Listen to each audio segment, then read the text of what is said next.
Okay, now we're going to work on modeling the train engine itself. So instead of hiding these three, I'm just going to select this first one, hit the slash key above the number 8 on the number pad. Oh, and don't do what I just did.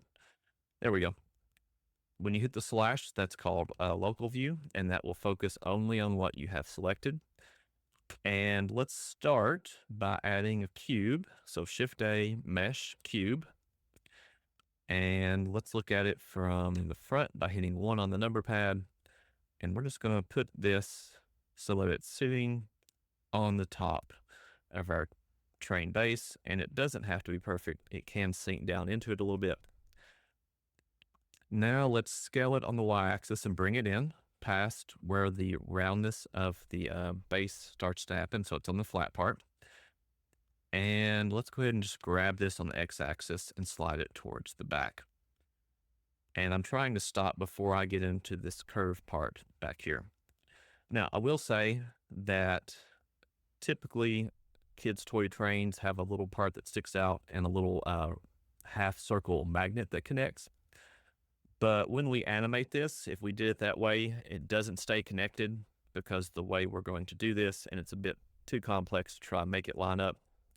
So instead, we're going to have these two curved parts that connect, and we're going to use our imagination since we're being kids and pretend like they're magnets and they stick together, and it's going to be great because I don't really think you all are ready for the work to get this to work like a real one would. Okay, so let's go back to this. This will be the conductor's booth. Let's add a roof to this. So we're going to switch into edit mode by hitting tab. Let's put a loop cut by hitting Control R near the side. Move that up so we have this small section around the top. Let's go to face select. We're going to hold Alt and left click to select all the way around. Now we're going to do something a little different. I don't think we've done before. We're going to extrude and scale this, but we're going to do it so it scales on the X and Y, but not on the Z. So we're going to hit E to extrude, S to scale, then Shift Z, and you'll notice that the Z axis is not appearing, but we do have the X and Y, so it will scale only on those two, and it's not getting thicker going up and down. So I'm just going to pull this out a little bit like that, and we're going to select the top face, G to grab, Z axis, and pull that up so we have a little bit of a slope, and this will be a very simple top to our train engine. Next, let's add some windows. So I'm going to hit Control R, add a loop cut where I want the top of the windows. We'll do one in the front and one on the left and right side. Let's hit Control R again, and this will be the bottom of the windows. Place that. Now let's add 2 loop cuts going from the left side over the top to the right.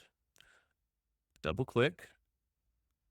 While they're selected, we're going to hit S to scale, X on the X axis, and pull it out however wide you want the windows to be. Now we'll hit 3 to switch to face select, or you can use this button. We'll select this side, shift select the other side, and we're going to hit E to extrude, S to scale, Y, so they both pull in to have this little indent. Now let's make a window for the front. So we'll hit Control R, add 2 loops, scale this on the Y axis to space it out left or right and to keep it symmetrical. Then let's hit 3 to select a face, extrude, and pull that in, and that will make the front face. And I guess we can make one on the back while we're at it. So extrude and pull that one in also. So for this, we really don't need to do subdivision. We can get away with using a bevel modifier. So I'm in object mode now. I have the conductor's booth selected.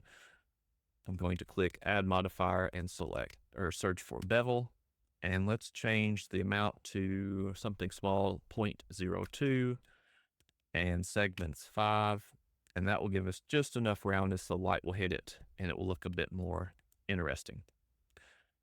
All right, now let's add a cylinder that we'll use for the steam engine. So let's look at it from the front by hitting 1 on the number pad. We're in object mode, hit Shift A, mesh, and cylinder. We're going to grab that, move it towards the front, rotate that on the y-axis 90 degrees. And then we'll look at it from the front left view by hitting Control, number pad 3. And then we can scale this so that it fits a bit better. And it's okay if it sinks down into the base. We're not going to get too picky about keeping the geometry perfect. Let's now scale it on the x-axis to make it a bit longer. And let's go ahead and grab that on the x-axis and put it a little closer to the conductor's booth. Okay, let's go ahead and just leave it like that. Let's right click and shade smooth. And let's go ahead and add the bevel modifier to this also.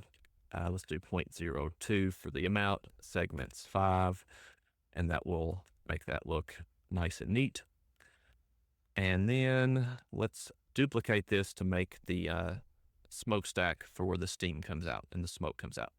So let's duplicate the cylinder, and I'm looking at it from front view, so 1 on the number pad.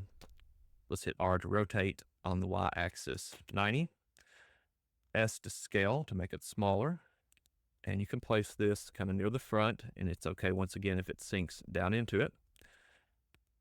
Now let's switch to edit mode. Let's select the top face, and I'm going to hit 1 again to look at it from the front, and we're going to make this part where it flares out.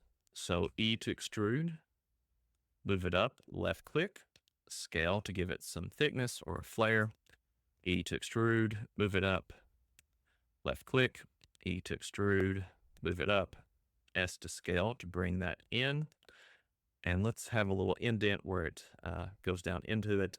So E to extrude, S to scale, pull it in a small amount, E to extrude, pull it down just enough that you have this little indent, and then we'll switch back to object mode.